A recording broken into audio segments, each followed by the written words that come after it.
하나님께서 사랑하시는 우리 수액감리교회 성도님 여러분, 지난 한 주간 평안하셨는지요? 한 주간을 되돌아보며 새롭게 한 주간을 시작하면서 하나님을 찬양하며 새 힘을 얻는 이 힘님 시간에 함께 하심에 감사합니다. 혹시 에너지 총량의 법칙에 대해서 들어보셨는지요? 이는 어떤 사람이든 그 사람에겐 주어진 역량들이 있고요. 그 역량들에는 총량이 있어서 그 총량을 잘 분배하지 못하고 집중하지 않을 때 제대로 된 힘을 발휘할 수 없다는 것이 에너지 총량의 법칙입니다. 쉽게 설명드리면 이런 거예요. 옛날에 한 등대가 있었는데요. 지금은 전기불로 등대에 불을 비추지만 당시에는 기름으로 불을 피워서 등대의 빛을 비추게 했습니다. 참으로 어려운 때다 보니 기름이 참으로 귀했는데요. 추운 겨울 동안 쓸 수 있는 넉넉한 기름들을 이제 등대지기는 저장해 놨더죠. 그런데 마을 사람들이요, 어렵게 사다 보니 부모님이 연로하신데 음식을 해 드려야 한다고 기름을 빌리러 왔고요. 마음 착한 그 여렸던 등대지기는 넉넉한 기름 때문에 조금은 줄 수 있게 해서 그 기름을 주었다네요. 그리고 이 사람만 아니라 아내가 아프다고 기름을 달라고 하는 사람, 여러 가지 이유로 마을 사람들이 와서 저장된 기름을 조금씩 달라고 하자 어쩔 수 없이 또 넉넉하다고 생각해서 기름을 나눠주게 되었던 겁니다. 그런데 겨울이 거의 다 지나가던 어느 날 칠흑 같은 어둠 속에 거센 풍랑이 불어 닥치는 일이 벌어지죠. 바로 그때야말로 등대가 바다에 있는 배들에게 위치를 알려주는 가장 중요한 역할을 해야 될 때인데, 바로 그때 등대에 불이 꺼지게 된 거죠. 왜냐하면 그동안 많은 마을 사람들에게 기름을 빌려주어서 기름이 동이 났던 겁니다. 공교롭게도 그날 등불이 꺼진 그때 여객선 하나가 폭풍 우의 길을 잃게 되었고요. 등대 빛을 발견하지 못해 방향을 잃고 좌초한 배는 안타깝게도 그만 침몰하게 되어 수많은 사람들이 죽게 되었답니다. 등대짓기가 마을 사람들의 요청에 반응하느라 정작 자신에게 주어진 기름이 쓰여야 할 목적대로 쓰지 못하고 결국 수많은 사람들을 죽게 만들었던 겁니다. 우리는 종종 우리 자신의 역량의 한계를 잊은 채 사랑이라는 미명으로 헌신을 강요받기도 하고요.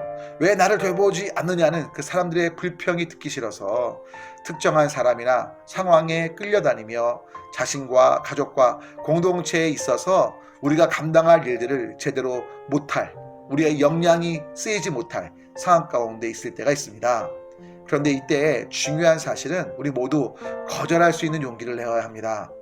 비록 상대편에게 미안할 수 있고 상황상 피해가는 것처럼 보일 수 있지만 급하지 않아도 준비해야 하고 내게 맡기신 사명을 위해 힘들을 남겨두기 위해서 바로 거절을 훈련해야 한다는 겁니다. 그리고 거절만이 아니라 우리의 역량을 집중하는 법 또한 훈련해야 합니다. 우리의 역량들을 잘 지혜롭게 분배하며 적재적소에 사용할 수 있는 분별이 우리 가운데 필요한 겁니다.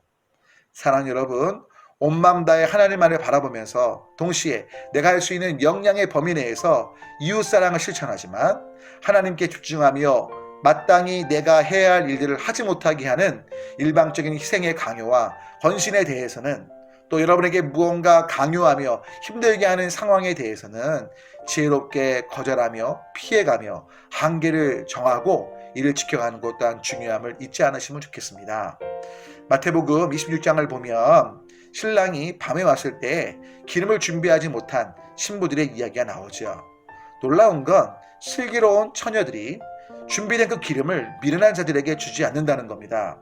왜냐하면 줄 수 없는 성질의 것이기도 맞지만 자신들이 그 기름에, 어떤 신랑이 와 있을 동안 등불을 켤 기름의 총량을 잘 알고 있었던 것입니다.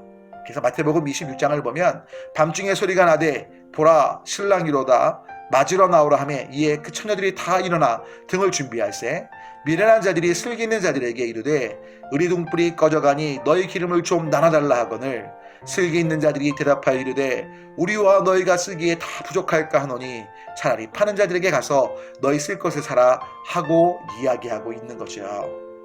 여러분, 간절한 소망은 우리에게 주어진 사랑할 사람, 섬길 사람들 우리가 최선을 다해서 돌봐야 하겠죠.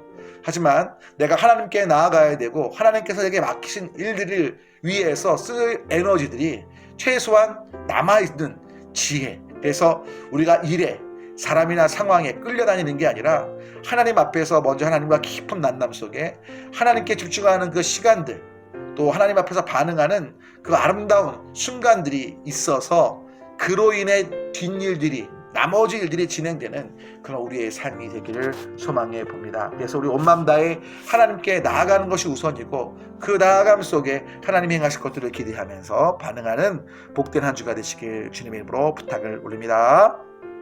샬롬.